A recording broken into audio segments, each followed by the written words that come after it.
Hi అండి, చూసారా weather ఎంత చల్లగా ఉందో. మనము ఇలా చల్లగా ఉన్నప్పుడు ఏదైనా వెరైటీగా వేడిగా తినాలనిపిస్తుంది కదా. ఇది మా పిల్లి అండి. ఇది పొద్దున్న లేవగానే ఏ పని చేసుకునేది. ఇది మజ్జిగ అండి, బాగా పులుపెక్కిన మజ్జిగ.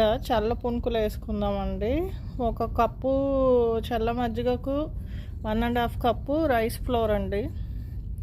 దీంట్లో యాజ్ యూజువల్ ఉప్పు, జీలకర్ర, నువ్వులు, ఆనియన్, కొత్తిమీర, కరివేపాకు, కొంచెం నేనైతే రెడ్ చిల్లీ ఫ్లేక్స్ వేసాను, చిన్న చిన్న ముక్కలు గ్రీన్ చిల్లీ అన్నీ వేసుకొని మిక్స్ చేసుకొని బోండాల పిండిలాగా చేసుకోండి. ఆయిల్ వేడి పెట్టుకొని చిన్న చిన్న పునుకుల్లాగా వేసుకోండి. మేమైతే చల్ల పునుకులు అంటాము, మరి మీరేమంటారో కామెంట్ రాయండి. కొంతమంది మజ్జిగ పునుకులు అంటారు, కొంతమంది చల్ల పునుకులు అంటారు.